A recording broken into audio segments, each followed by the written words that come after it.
for example.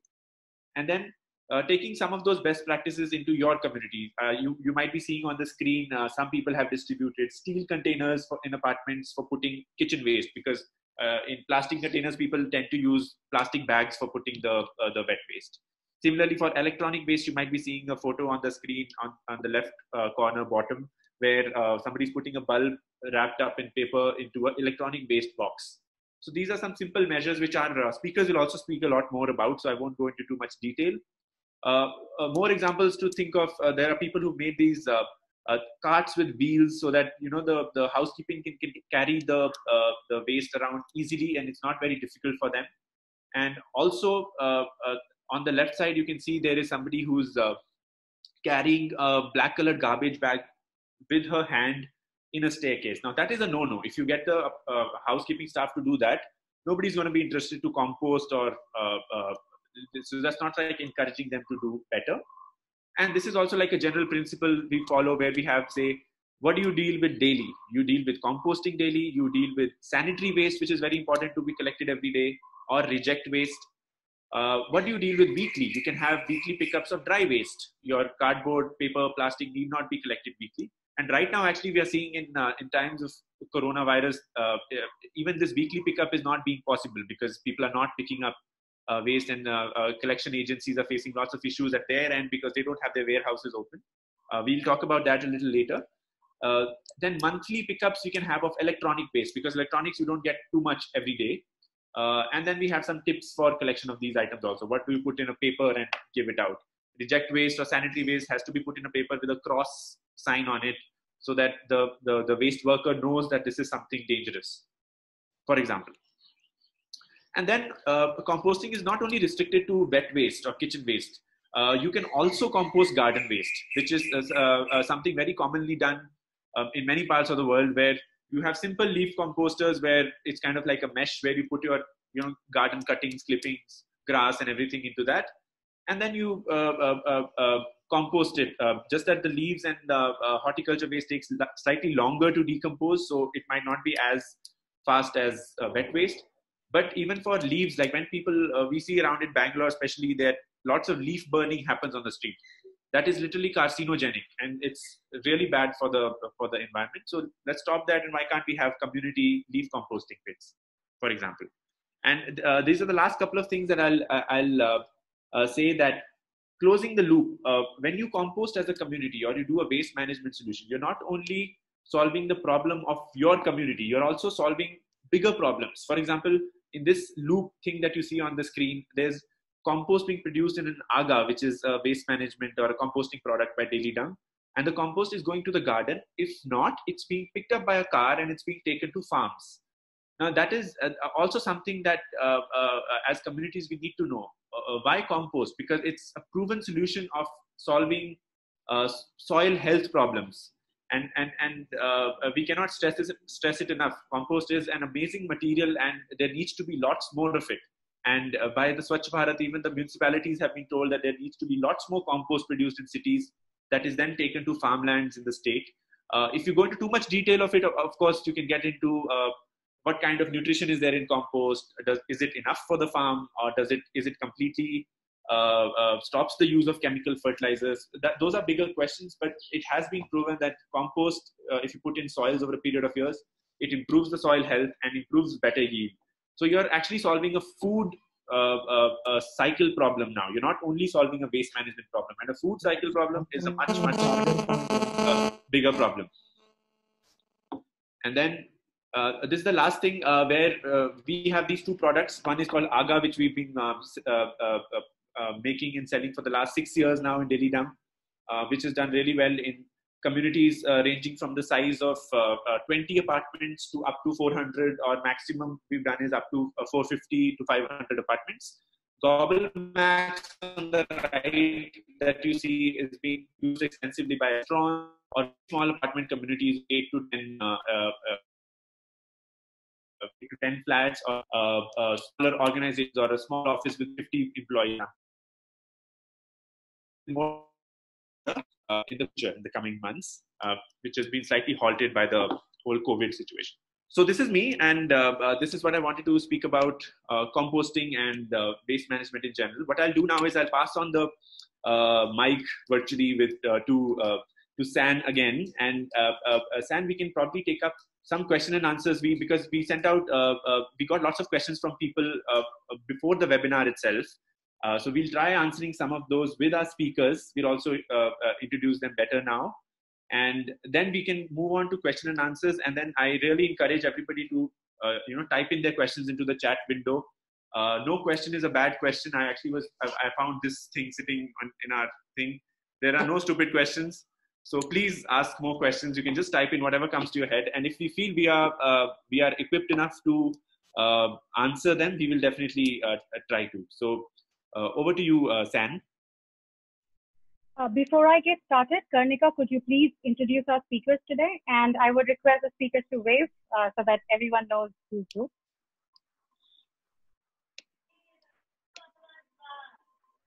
From Bangalore, we have two speakers. That is Mr. Vinit Srivastava. Mr. Vinit Srivastava, just give us a wave. And Amar, I would request you to, yes, thank you. Mr. Vinit, please give us a wave. He is from Salarpuria Serenity in Bangalore. And then we have Meera from Nagarjuna Greenridge in Bangalore. Then in Mumbai, we have Ms. Aarti Mane from Whispering Palms Exclusive. And we from Pune, Palar Society, we have Ms. Swati Kode.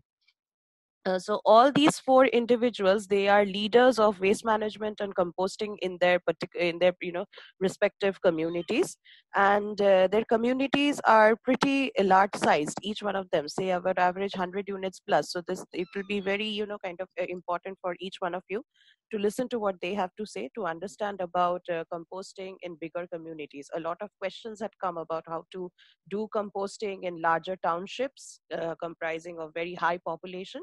So it might help you to actually listen to them. Over to you, Sanma. Thank you so much. So what I would do now is that I'm going to ask each of our speakers some of the questions that have already come. And these questions will represent a lot of questions that participants yourselves will be having. Rest of participants can write your question down in the chat box. So between Karnika and Amarpreet, they will be consolidating it together, and we can see if we can also get those questions answered in this session itself. In case we cannot, if we go short of time, we will find the answers to those questions and send it as a follow-up email, right? So let me get started. And before I get started, I just want to let you know about my personal involvement with composting as well. So here is my little balcony garden, if you can see my screen.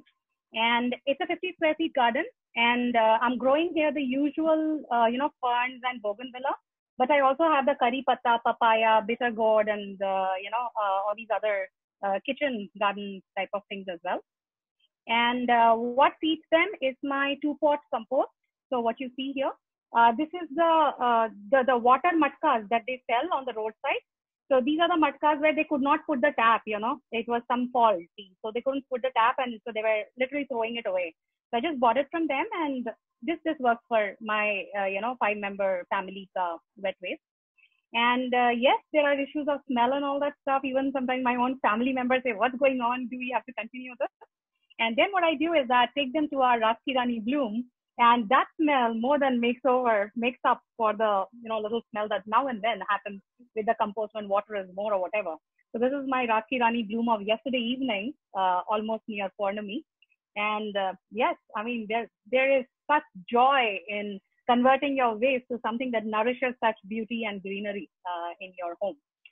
So that's about my context in this. And I credit Aarti Mane here because her balcony was the first time I saw that composting is so damn easy. You just need 2, vessels to store your kitchen waste. To compost your kitchen waste. So my first question today is that, do you think that on-premise composting by gated communities or residential communities is more relevant in COVID times? So I would request Meera, if you would like to take this question, that do you think it is more relevant? If so, why? Yeah. Can everyone hear me? Yes. Yeah. So first thing is, whatever waste is generated, should not be transported out.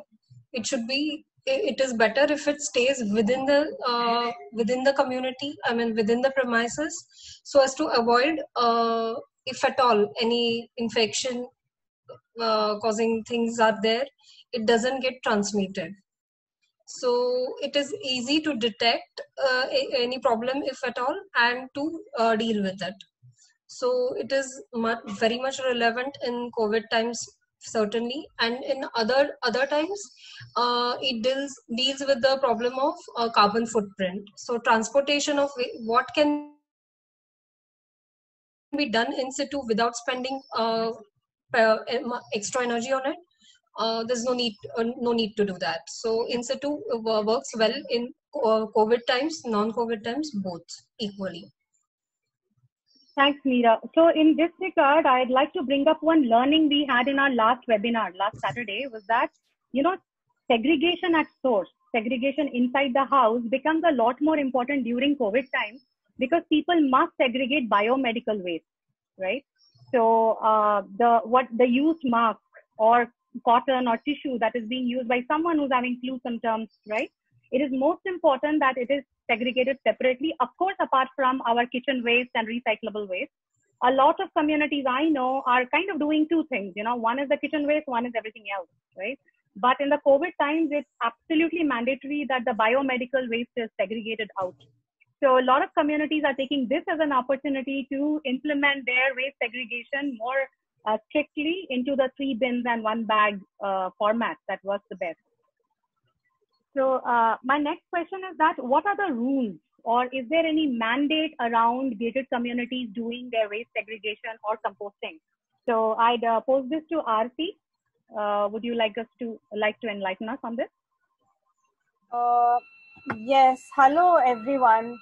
Now, see, managing your waste is something which is very good if it comes from within you. It's not just about throwing your waste out, but being interested in knowing where is it going.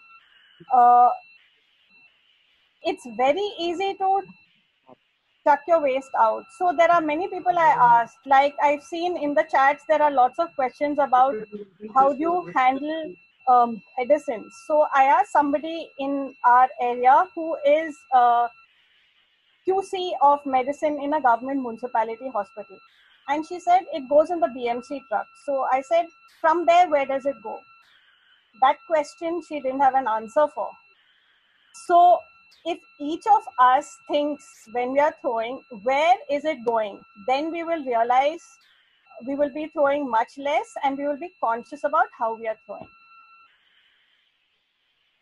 Coming to the rules, the Solid Waste Management Act has been in force in India for a very long time, and it was the responsibility of the municipalities to enforce it, which they didn't.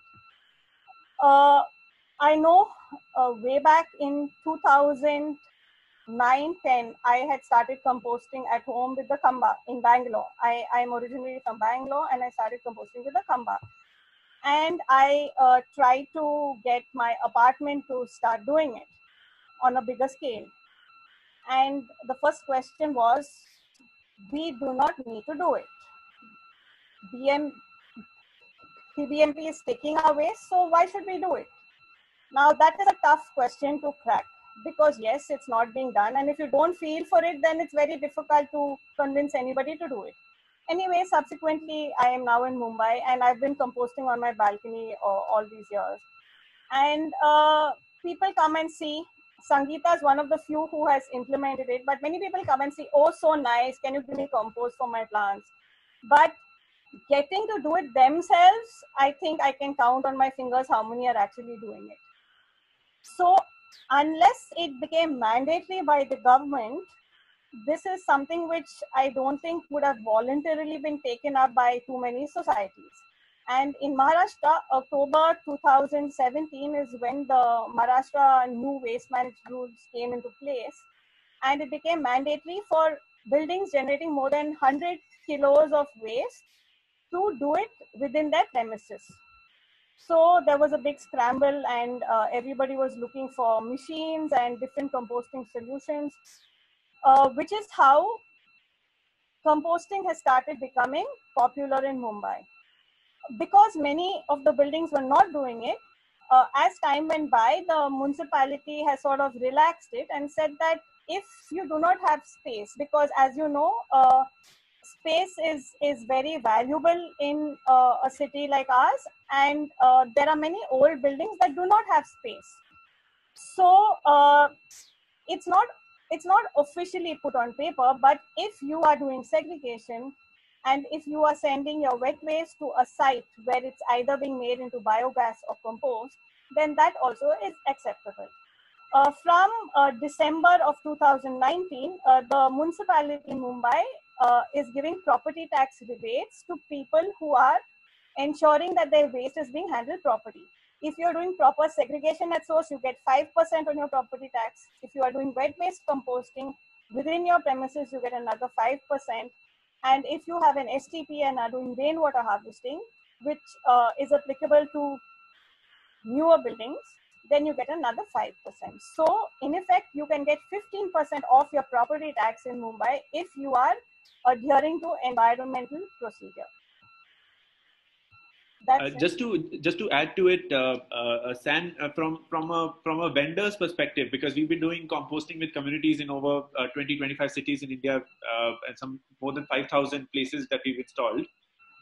What we've seen is there's just this whole thing of regulation and a policy shift by the government. It comes in sort of waves.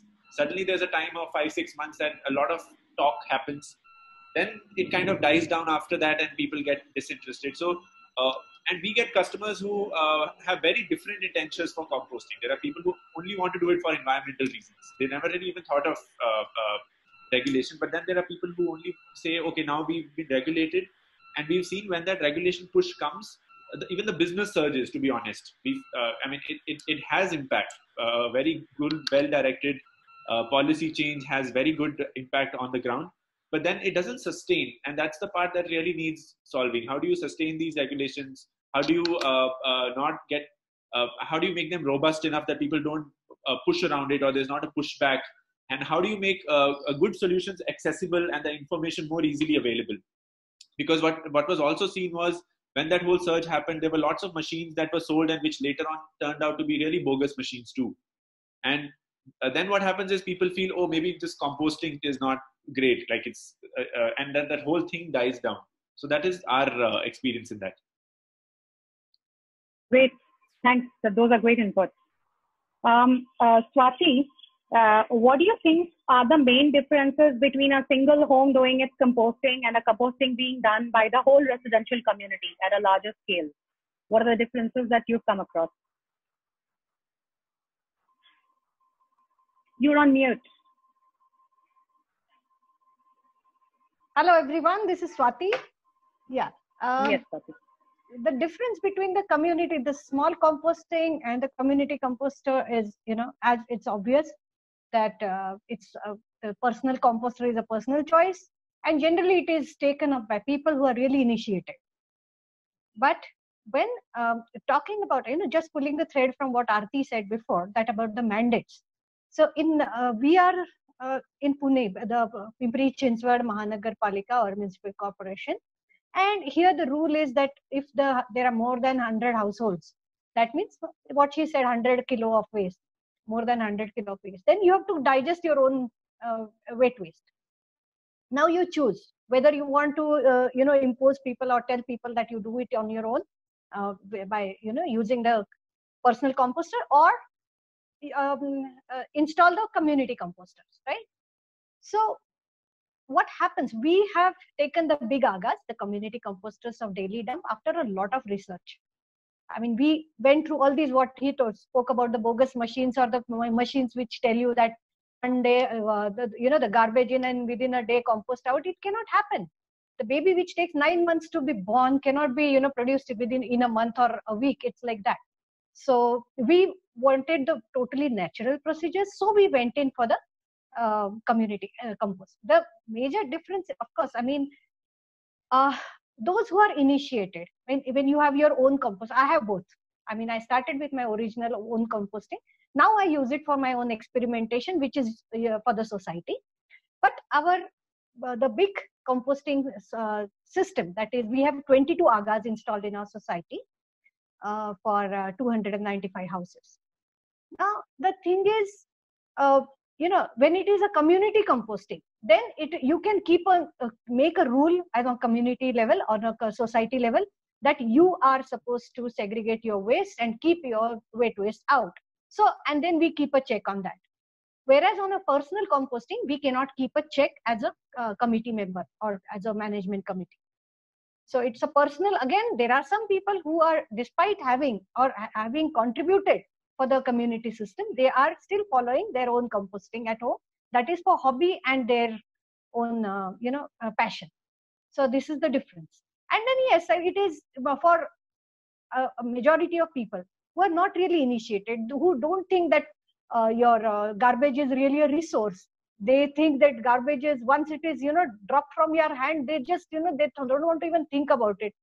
So for such people, keeping it out and then community composting is easy. And then we can acquire the materials required, the raw materials, the culture, everything in bulk, and it can be done on a society level. So that is the major difference. Thanks, Swati. Yeah, I think the biggest difference is to get the buy-in from everyone and actually sustain the whole, initiative.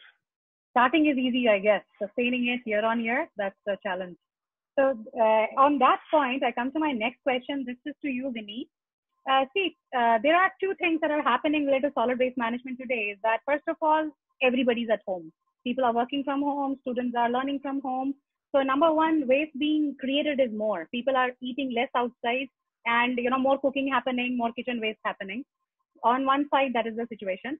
Second side, the typical objection that people have for the residential community doing composting is that foul smell and pests, right? Now you have, again, everybody's at home, right? So people will start noticing these things a little more because they don't have an office environment or school environment to distract themselves. So Vineet, what is your, experience? How do you think these can be countered? Yeah, sure. Thank you, Sam. So I just give a bit of background about where I am coming from, right? So we are Salarpuria Serenity. This is HSR layout, South Bangalore. It's a 200 apartment community built in 4 towers of 14 stories each, right? So it's like 50 apartments per tower, and the whole area is about 2.5 acres or something like that. So it's like we are relatively constrained on the space as well, right? Now,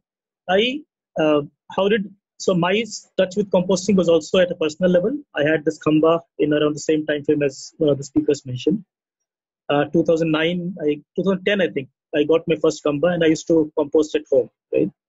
And the reaction is exactly what one of the speakers said, that, oh, very nice, you're doing this. People would come and take the compost. But I realized that it was hard to get people to compose themselves. Although I did have one successful friend of mine who took it, and in fact he took my khamba. After that I've not followed up. I hope they're still using it, right? Once we got into this composting thing.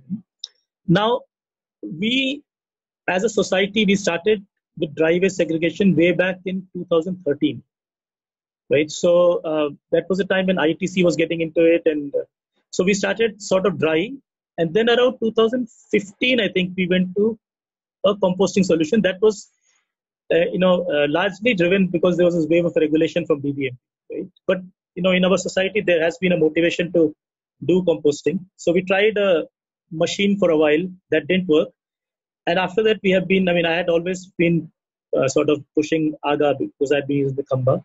But starting 2015, I think we have been going with khamba, and we have progressively increased our coverage, right? So we've gone from 2 khambas to 6, then to 12 to 18.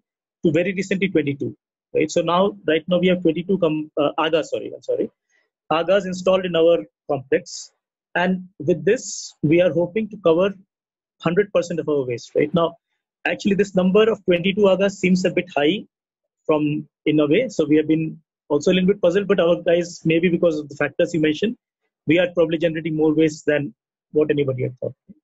Now, coming to the exact question that you asked, right? The problem of the perception or the issues around it. Number one, the foul smell, and number two, let's say any rodents or maggots and so on and so forth, right? So we, of course, have had our share. We have also had our set of mistakes, let's say, or lessons, either way, whichever way you look at it, right? So when I think about it, there are really three parts to this whole thing, right? That number one, as Amar pointed out, first part is the segregation, right? The segregation has to get very, very robust, because any problem in segregation is just going to percolate down, right? And particularly, what happens is that the dry waste, right? Now, dry waste, as you find out, is really not all that dry when you're collecting from 200 houses, right? Somebody would have made a mistake. Somebody would have been careless. They would have put a half-used milk packet into the dry waste, and so on, right? So that is one source of this pests and rodents, right? The dry waste. Because the reason I say dry waste is because the kitchen waste very quickly for us ends up in the aga, right? So it doesn't really get stored anywhere. Every morning it's collected from the households. The housekeeping staff has been trained to go and put it in the agas, and they maintain a cycle, as you know, they fill up one aga, then go to the other set of agas, and so on and so forth, right? So the real issue is segregation of the dry waste, and to fix that, we are regularly, last 5 years, we have been running campaigns on a regular basis, right? Either through WhatsApp or kids going house to house. So it's a regular effort, right? Now, next thing is during the composting itself, right? So during the composting, so fundamentally, like Amar pointed out, right, this is an organic process. It's also, basically totally natural. Basically, decomposition happening in presence of oxygen or air, right? So it's important to manage in this process the moisture, right? And what I've realized is that, over the years, that this problem of smell coming during the processing of the composting is really more in the rainy seasons, and which is also a factor why we need so many more composters, right? So what we are seeing is that if we can manage the moisture in there, then the smell problems go away, right? So for that purpose, keep it in an airy place, keep it in a sunlit place, right? So that helps. The second thing that happens while processing is rodents, right? So we have had cases when rodents have they have basically torn into the aga from underneath, and they've gone inside, created a mayhem, right? So there we basically, learned from Daily Dump that they had a reinforcement solution for the bottom of the aga, and I believe the new agas now come built with that. So I think that problem has also been sorted out, right? Yeah. Now, the third aspect of this is what happens post-composting, right? So composting itself, if you're managing moisture well, there will be no issue. I'm pretty sure about that, having seen this all these years, right? So, you have to train your housekeeping staff. If they're doing the job properly, which means maintaining coco peat, the microbes and so on, maintaining moisture, there will be no issue, right? The third thing is what happens post-composting, right? So as you know, when this comes out after, say, 15 days of rest, it's still quite wet, right? So there we had some challenges because, number one, there are maggots, right? Which are actually totally, benign, in fact, helpful, right, in many ways. But then from a perception point of view, they are not great. So one of the things that we have learned over time is that it's better to keep, as much as possible, drying becomes an issue because space is limited. However, if we keep the compost that has come out in a place which is close to soil, right, rather than being on concrete, that really helps, because in fact this was a recommendation from Daily Dump. So what we found is that initially we used to store this compost inside our car parking, and that was a mayhem because these maggots would go and enter some people's car and they would really blow up the whole thing. So over time we learned that if we can use compost as much as possible, whatever we have to store it in the garden someplace where the maggots can just take care of themselves, settle down themselves, right? So that is what we are doing. We are also working closely with Daily Dump so that we basically time our harvesting in a way that they can collect. So we have over the years we have figured out the cycle that we order the raw materials for it, the microbes and coco peat. When they come to collect, we also do a harvesting. When they come to deliver, we do a harvesting so that they collect our coco peat, they collect our compost and go back. So over time, I think we figured out this cycle quite well. Just one last comment, right, about your question about individual composting versus community composting. So what my experience has been, individual composting was all self-driven. It was all about the compost. So I used to really take the pleasure of the feeling, the smell, and all of that, right? When it comes to community composting with an apartment as large as ours, say 200 families or more, it's more about managing people, perception in the process, right? So I think that's very important, right? So motivation has to be strong, no doubt, but the process also has to be robustly set, which means your housekeeping has to be trained. People have to be educated once in a while, right? There will be objections raised, but you have to sustain that momentum. Right? And of course, final thing is the cost. So people raise questions, but really, when you look at it, right, in a bigger picture, I think what we are spending per family is really not all that much for the benefits that it brings. And I think, based on my experience, at least most people appreciate that. Thank you, sir. I hope that answered your questions. Yes, absolutely. Thanks, Vineet. We would like to spend the next 10 minutes on two main questions, and Amarpreet, you have to take this. Of course, our other speakers can contribute in. First question is that for an apartment complex which has not yet started with composting, what would be the best way for them to get started? I see a lot of questions are related to that.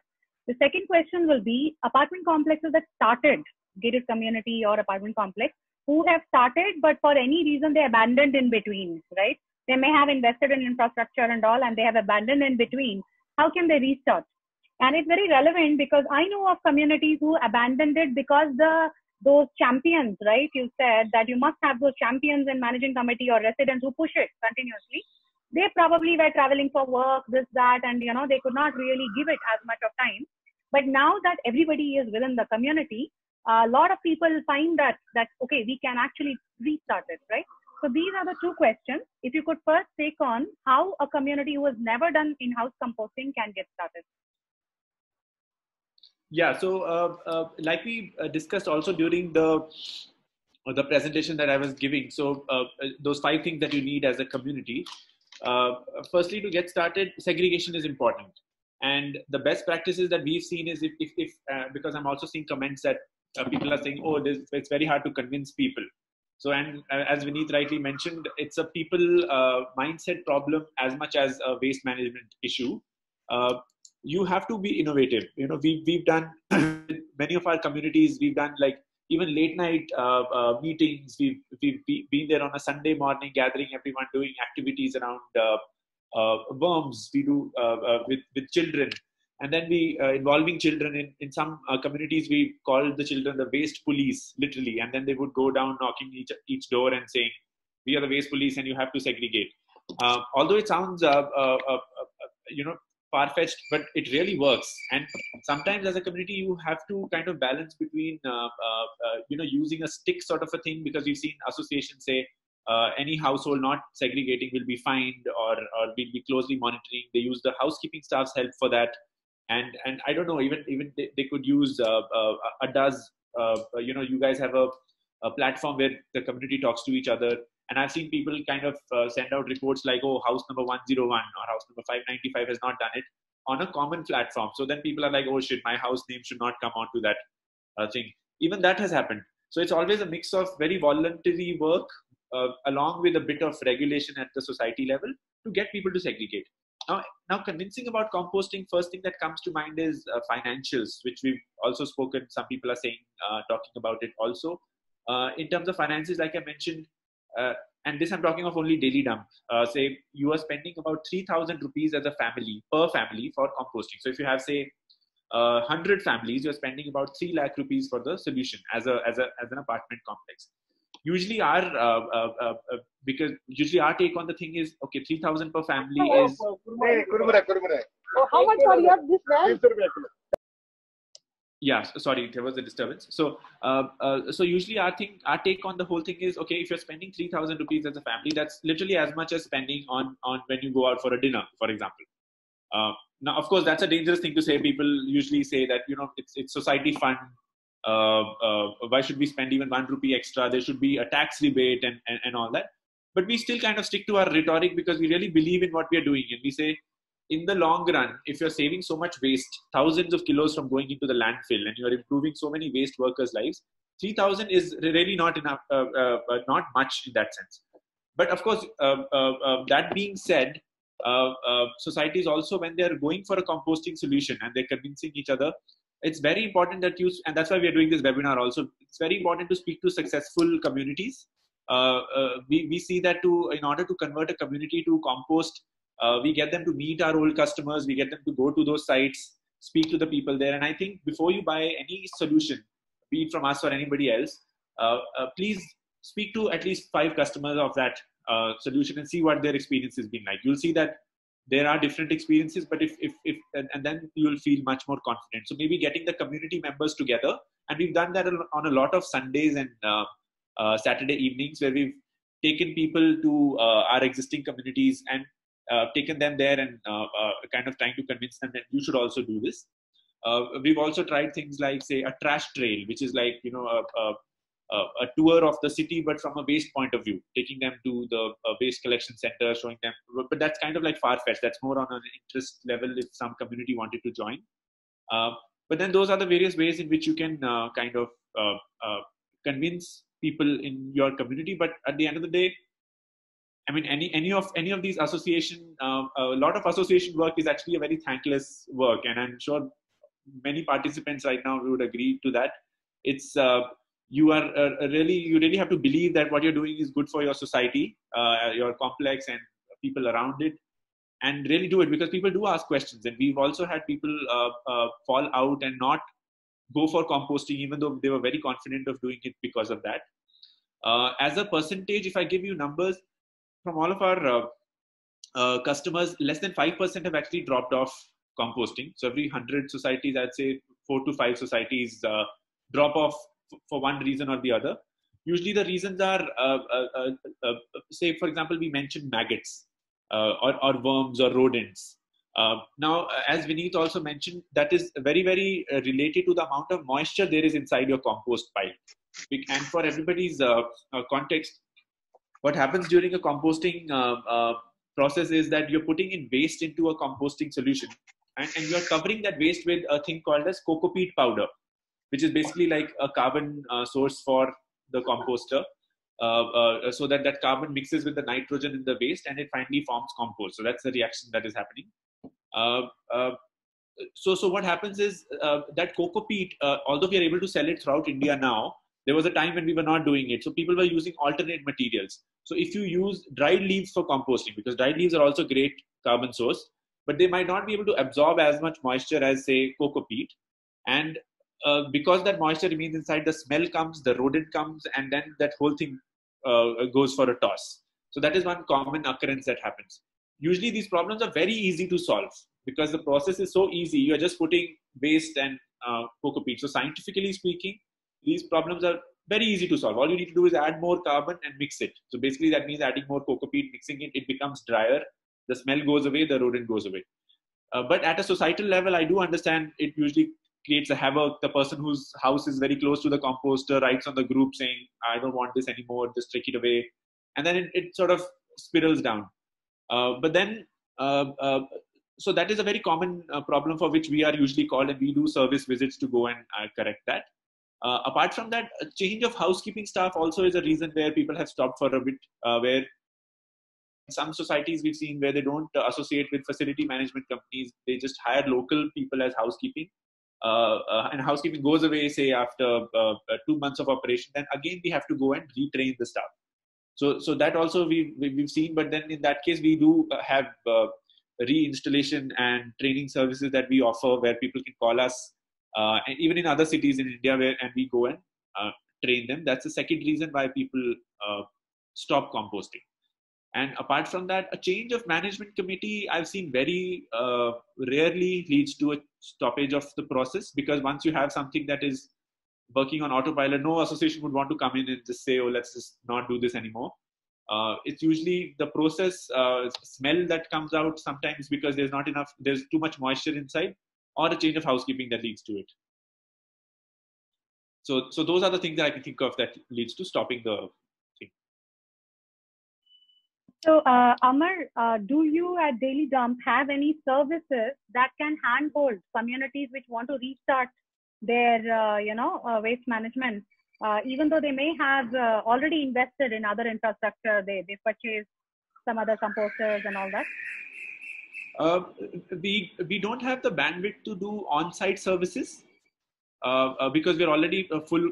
We already have lots of customers to service at our end. But we are very open to those requests. We get calls and emails from those people. We are also able to visit them. We can decide a time with them to just go and see what their current infrastructure is and to suggest best possible things.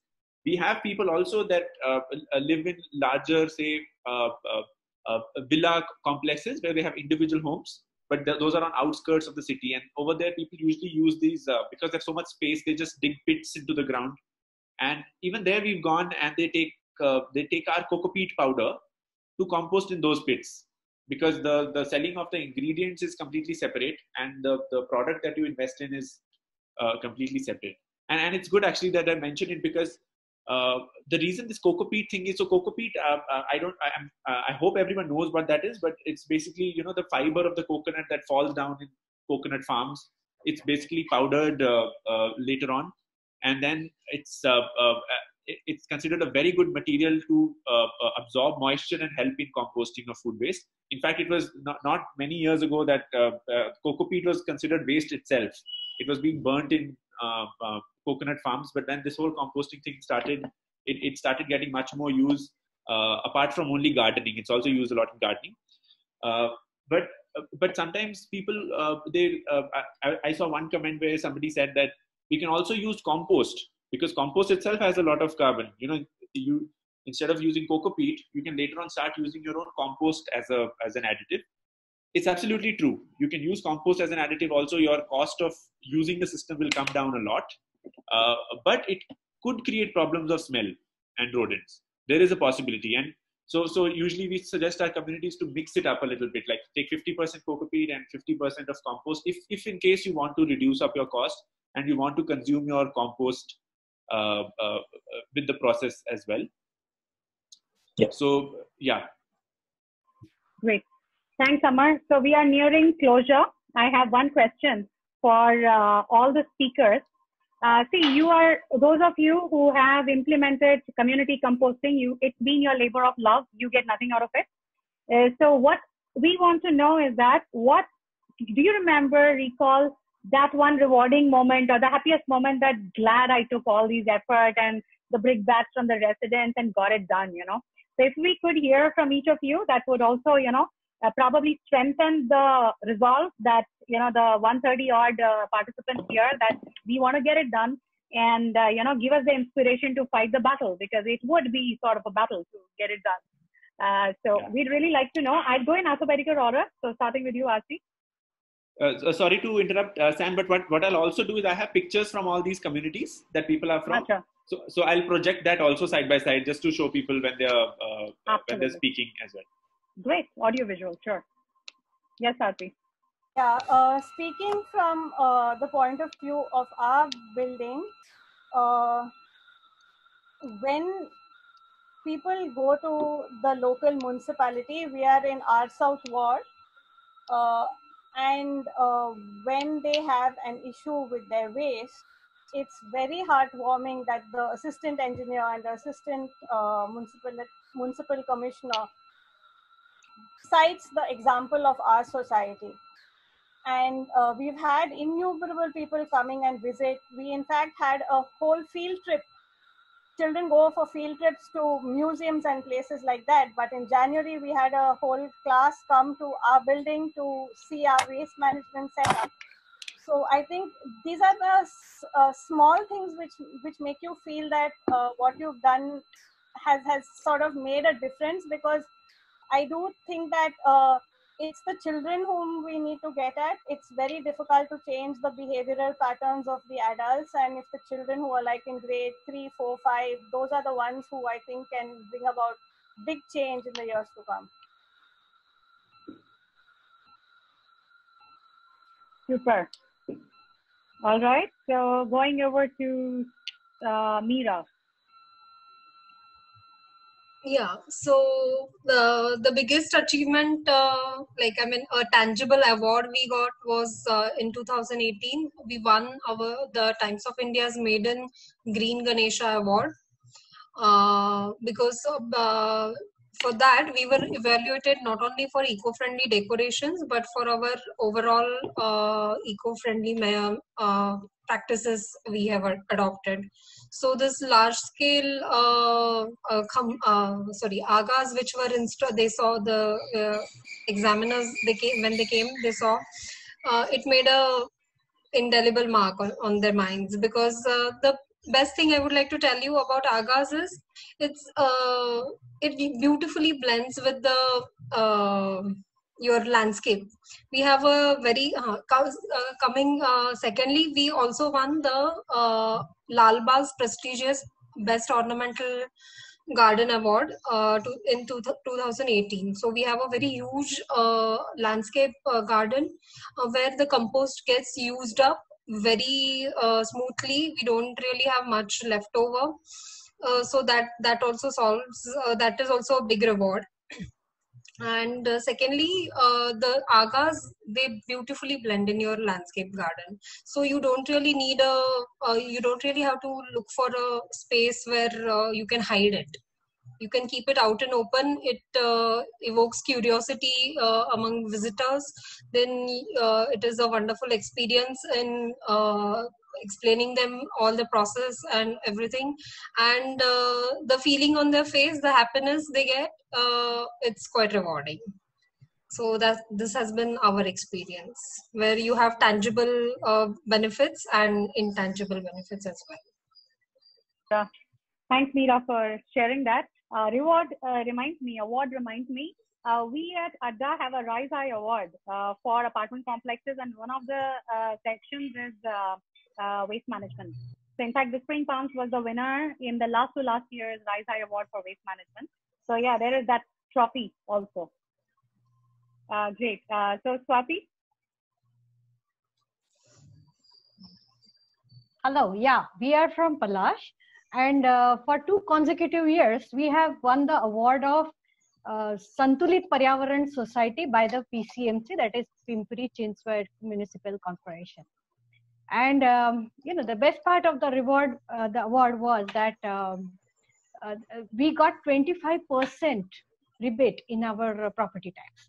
So that amounted to more than 3,000 rupees per household or whoever had contributed. So I, happily I threw my hands in there. I said, I've got my money, I've given you the money back that you invested for Aagaas. So of course, it was the outcome of many other things that we do, not only the composting part, that of course had maximum points, but the solar, we harness the solar energy, the wind energy, then we are doing the STP properly, then, there are a lot of other things. We are nurturing birds in our society. And water management, we are saving a lot of, we have, fixed those water savers in all water taps, and we are saving a lot of water, more than 50% water we are saving in our society, thanks to the efforts of many other people in the society. So because of all this, we got this reward, and then that boosted us. Of course, basically, I feel that, the major booster is your the belief in your own character and your what you aim at. Like, I feel that your character is what you do when no one is looking at you. So when no one is looking at you, how you throw your own garbage makes your character. Small little thing. Yeah. And so it has escalated to a very, one thing led to the other. We had to deal with people. And my small pleasures, you asked me that when is that moment? It comes every time we achieve something, on day-to-day basis. Like there was a hard crack, and then the people are saying, why are we doing this? Why is it necessary to do this? So there is a government mandate. Fine, but why? Then finally we had to answer, "Phir ghar mein toilet kyun banaya?" That is also waste, and you are earning nothing out of your toilet's waste. Then why? I mean, yes, we are selling compost and earning a little bit from our compost, but that was not the intention. So more of our compost is being donated to needy farmer, again giving us a happy moment. Then the housekeeping stuff, which we circulate, actually it shouldn't be that only one person knows how to do this process, because that person on leave and you're stuck. That shouldn't happen. So we are training them. Then one of them comes, okay, I know kaisa karna hai, and then you have to tell them in their own language. They name your culture. They can call namak. They call your coco pit. They call bhusa. Whatever they use, the funny names, you have laughter, share laughter with them, and then you have those happy moments. Finally, we came up with one-liner how to compost is: mix everything like bhel, Bombay wali bhel, and layer it like biryani. So Yeah. that makes it, there are a lot of happy moments. Then we are doing a lot of other things like recent, now the ongoing project, there are 2 projects are going on. That is, one is trying out shredded cardboard instead of mixed with coco peat.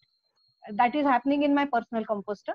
Then we are also making jhadus out of the palm leaves. So, and we have the leaf composters as well in our society, but we are now, we have bought a shredder. This is for everyone. This is very important. Please note that if you can invest in, initially we didn't buy shredder because we didn't want to do anything with electricity. We didn't want to use electricity at all. But with so much, increased garbage, now we have come down to we have bought a very beautiful shredder. If you want the contact, I can give you. It's a noiseless and very efficient shredder. And because of the shredding, our composting has become more, even better. Like we are shredding the wet waste, along with, we put in dry leaves as well as the old compost and coco peat, whatever is available, but in the proper proportion and measured proportion. So that's what we are doing, and winning. And yes, a most important thing is be visible in the media. That is the most important thing. In fact, we would have won this award the 3rd time. The first year we lost it because we didn't have the proper media propaganda. So in the local, like we have something called Pune Pulse or Lokmat, the local dailies. You have to make yourself seen and known. There are many advantages. Because of this, a lot of people from KG to PG, from various institutes, people come to us, and then we also give training, like Karthi said. So about composting, we have been invited, and this is the, the advantage of media, that you do the right propaganda for a good thing. So absolutely, I think that's part of this change management, because when you start this change, there are people who are naturally green. They get it. They will do it. Yes. They don't need Yes. any recognition, no media, no award, right? Yes, But that's yes. just your early adopters. So once Yes. you've got the early adopters in, to motivate the others, you do need to bring in that recognition, the outside credibility to what's happening. And Yes. only then everyone kind of gets the buy-in. So I think, yes, getting your story highlighted is very important. And towards that, we as Adda can also help, because we run this blog on Rise High stories. Please send your story to us. We'll make sure that, there is enough limelight coming to it, which can give the motivation to others. And then there are other media who would love to, showcase. And even the small ideas can be shared, Sam. Like we are collecting coconut shells throughout the year in a gunny bag, and then in a jute bag we collect, and the whole jute bag is sealed and burnt in Holi. Now the thing is, if given the power, I will not want to have a big Holi. Small, you can burn it in that Havan Kund and all something, and for ritual. But no, people want it big Holi. So we are doing this at Palash. We are collecting for the whole year. We collect those coconut shells, and then put them in a gunny bag and then put it at the center of the Holi. Then also when the storms and storms happened end of June or July, or in different months in different area in India, we collect all the twigs and everything that falls, and the leaves we are using for composting or for mulching in the society, and the twigs we are either giving it to the guards to burn during the winters, or we are storing them for Holi. So since past 5 years, we haven't let anyone buy any wood from outside to buy during Holi. So these are small little things that we are doing. That's awesome. Cool. Vineet, please share with us your moments of joy. Sure, thank you. So I think some of the moments people already shared, like we have visitors from all over the world. In fact, there was a delegation from China where we have PhD students visiting us. So that's certainly something we feel very good about. Somebody else also said that, just walking past this installation of Adda's, it bends so nicely in the garden, and something meaningful is going on there. It makes me feel good, right? One story which I remember recently is, we had this Sunday activity for kids. Of course, we stopped it now for this COVID, but we had this gardening activity for kids where kids would go and do something in the garden, right? And one of these times, there was a new kid who was just coming here, I think. He came to me, and so we also give them this, we give them some tools and as well as a little bit of, let's say, compost, right? So this kid walked up to me and he asked me, "Uncle, do you know where this has come from?" Right? This the compost. And I pretended to not know. I said, it's those green dumps that we have. So all your kitchen waste is becoming to compost, and we're using it now. So to me, that was like a memorable moment that, at least one kid we have made an impact. And I think that, as one of the speakers earlier said, that goes a long, long way. Yeah. Thank you. Awesome. Great. So I think we have covered what we had in mind. I see there are a lot of questions on the side. I hope we've covered many of them. The remaining we will compile and send answers as a follow-on email to this webinar. Karnika, over to you. Yes, so we'll get on to the Q&A now. So there were a lot of questions that came in, and a lot of questions were common. So what I've done is I've bucketed those questions into certain topics, and I'll be asking that question off to the speakers as well as the expert speakers as well. So please answer. Please feel free to answer. Whoever feels that. Karnika, how long would we be having this Q&A? Because our time was actually till 12. We're at 12:15. Yeah, I think we'll finish it by 12:30 maximum. Yes. Great. Okay. Go ahead. Okay, so the first question that we have, the very common question is, what are the investments that should be thought about before community composting is started? What is the ROI and how to implement the rules and regulations? Amarpreet, would you like to answer that? Yeah, sure. So, so regarding the investments part, also the other speakers can add to it if in case if they feel I miss out. One is your capital investment for a composting product. We've been talking about agas, but if you feel your society is much more than say 1,000 flats, then you might want to look at some other solutions. But you need to understand that there's a capital cost to it, and then maybe you can see what it's coming up to per family or something like that. Second thing you have to be prepared for is composting, although it's a natural process, there's no electricity being used here. It's just literally what's happening beneath the ground in nature. You're trying to do it in a product. So, sort of carbon and microbes when you're composting the process. For the full process, people can obviously go to our website and we can send more information later. Amar, if I may interrupt, for the investment, can you give a range, a ballpark range of what can be expected as the investment? Yeah, so initial investment is 3,000 rupees per family. So and you can just simply multiply that number by the number of families you have. It will always be in and around that number. So 100 families. Okay, someone had asked that 3,000 recurring. This is one time, isn't it? This is one time. Yeah, this is a capital investment. A recurring cost is about say 100 rupees max per family when you do it, when you get your material locally. If you're able to procure coco peat and microbes locally, like we do it in Bangalore, but we also sell it in other cities. But if we are transporting it there, some amount of it increases, so it becomes about say 200 rupees per family per month. But then lots of customers, because we have customers literally almost all different states, so they found their own local sources for coco peat, or somebody who was already selling it there in a gardening store, and we kind of help them do that. We do research on that and we tell them, okay, why don't you reach out to these 3 people and see.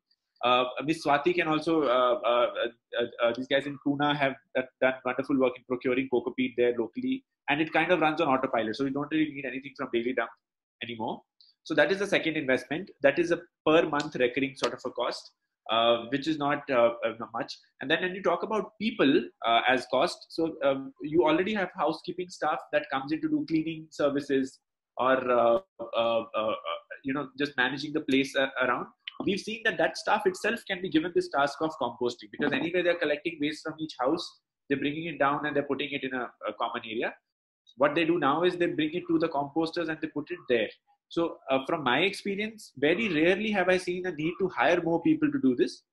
That is only rare cases where the housekeeping was already low in number and then they needed somebody else to come in for 2-3 hours and do the composting process. So there is that small cost as well. So that's the thing in terms of cost. What was the other question? Or Karnika? The other question was, what would be the ROI from the investment made on community composting? So in terms of ROI, if you literally look at the term return on investment in terms of financials, there is no ROI financially. Like, it's not like a solar solution where, you give back to the grid, you produce electricity for 8 years, and then you actually start making money. And over in solar installation, they usually say that after 9 years you kind of break even and you've gotten all ROI. Composting is not like that. It's a solution for a big problem that our society is facing: waste and bad soils. So you can't look at it like a financial ROI, but there is obviously an environmental ROI where you're living in a cleaner surrounding. You're not giving your waste out into the landfill. You're saving in terms of carbon. You're becoming a greener community. You're setting examples for your future generations. But actually, I would beg to differ here, because there are some tangible ROIs by going with this method. So no, definitely. If you can allow, yeah, okay, fine, go ahead. Yeah, definitely. I mean, there are ROIs, because we have communities around India who are selling their compost. We have communities who give out their dry waste to recyclers, and and most of these things are value. Each of these products that you have in your waste has an inherent value which you kind of don't look at when you're throwing it out at waste. Yeah. May I add something, Amar, please? Yeah, sure. Yeah, okay. The ROI you're talking about, what happens is it's not like a business. What happens is, I'll give you our examples. In Palash or in this PCMC area, Pune, see, if you don't segregate, there are fines. If you don't do certain things, there are fines. If you dispose your waste, don't dispose in a certain way, there are fines. Yeah. The saving on the fines can also be spoken as ROI. Yeah. Right? And then what reward we have got? 25% came almost more. I mean, when we invested 3,000 per household, the returns were more than that. Yeah. And it just broke even. And now it becomes a government, like as I gave the example of toilet. When you make your toilets the most beautiful toilets, when there is no ROI on that, what are you getting out of your toilet? Nothing. Yeah. So what is good? So it's the same. This is also waste, and we have to dispose it respectfully. And we have to make some arrangement that, people don't suffer, but it is disposed. So this is the ROI. And As Meera, I said, can you add to it? I wish to add to it.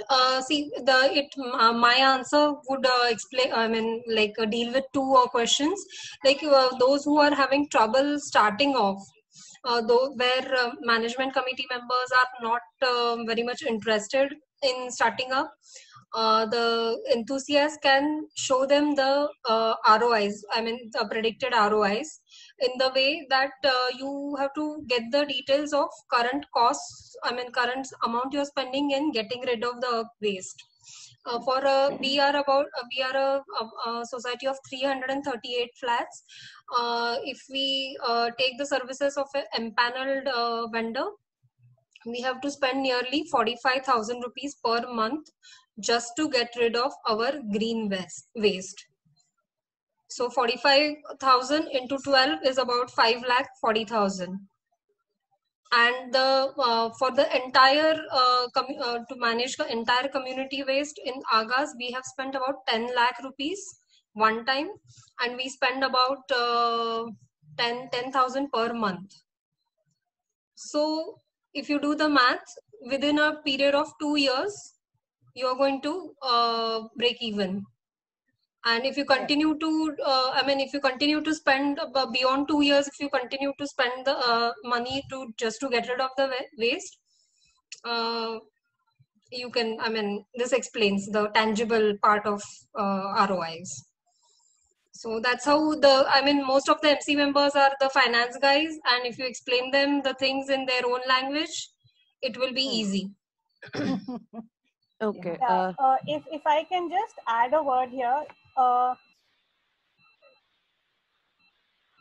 I have realized that if you show returns to people, then there are points when they come back to you and say, okay, now how much have we got from this?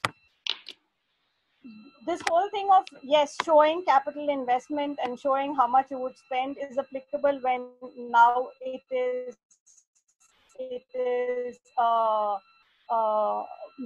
mandatory to take care of your waste.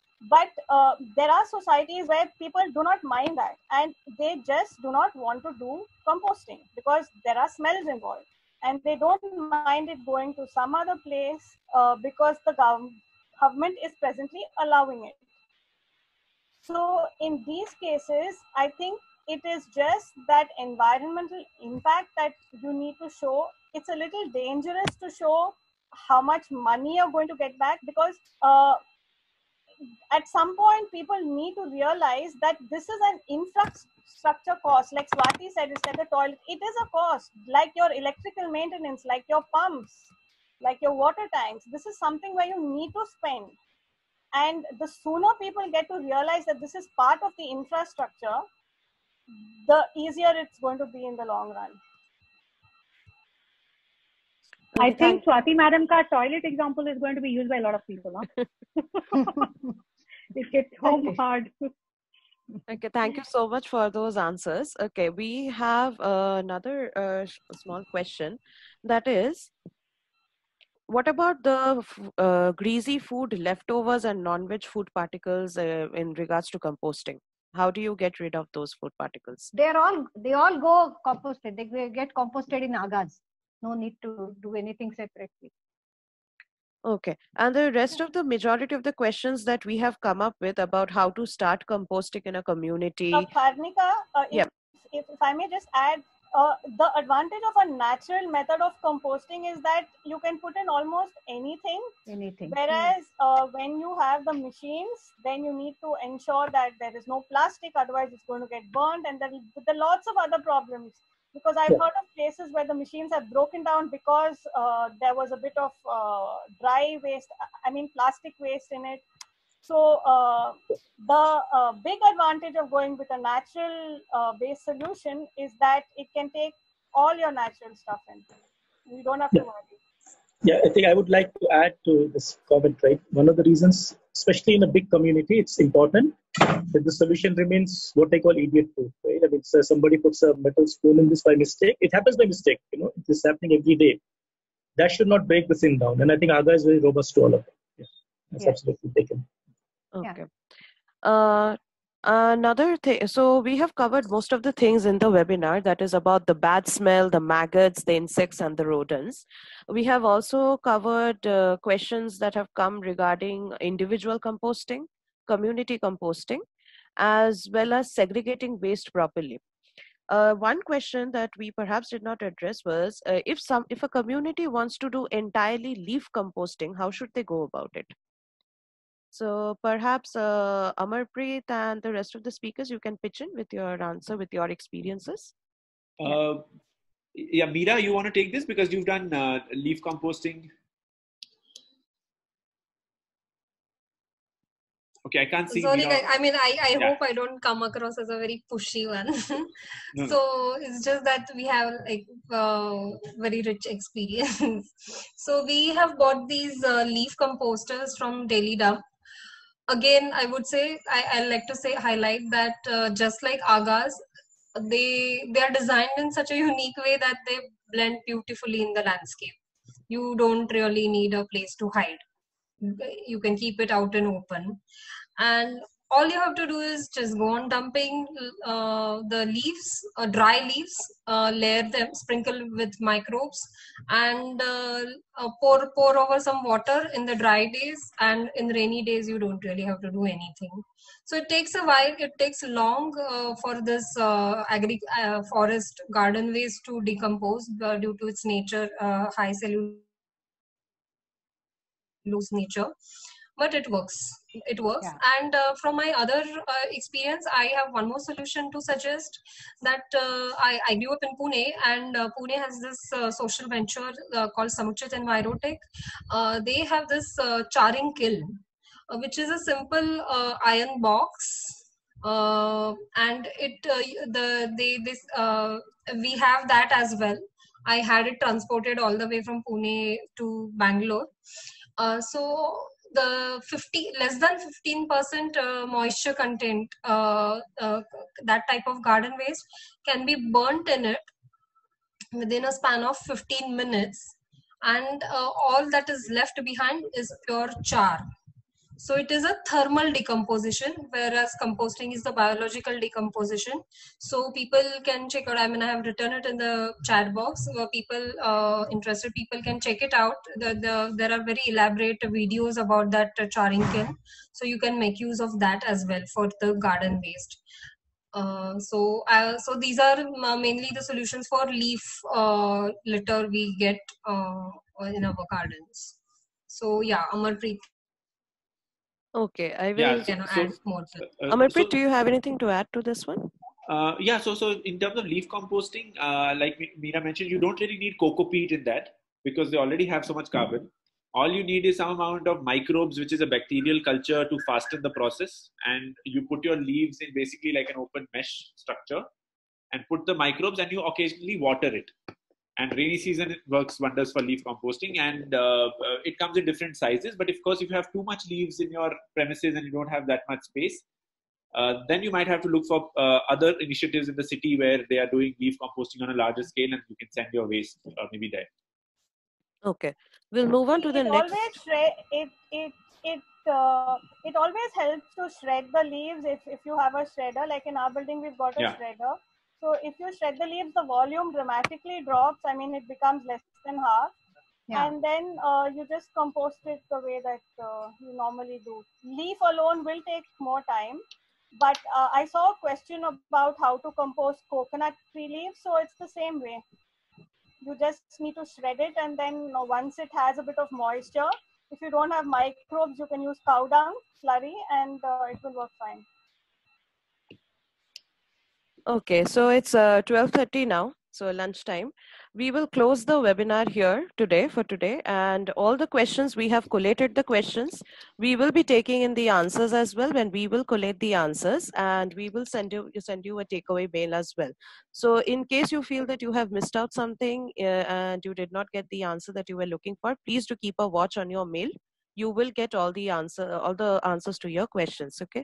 I would like to thank all the speakers. Thank you for joining us today. It's a Saturday morning, and I understand that it's a kind of an ask to come on a Saturday morning and to help community leaders to really look forward to better ways of waste management. And Amarpreet, thank you so much for organizing this and getting this all come up together. No problem. And I wish each of the speakers all the very best. And please do visit adda.io if you have any kind of requirement about mobilizing your community for waste management. We can help you with the communication. We can help you with the knowledgeable takeaways of how to do it. And Daily Dump is there to help you with the infrastructure of setting it up. So we'll close the webinar here. And please do keep a watch on your inbox for the takeaways. Thank you very much. Thank you everyone. Thank you. Thanks, Aarti. Thanks, Swati. Thanks, Mia, Vinny. Thank you, Amarpreet, and Thank you Adda, for and everyone. all the participants. Thanks, everyone who has participated. We look forward to hear from you about your success stories. Thank you. Yes, thanks. Thank you so much. Bye-bye. Bye.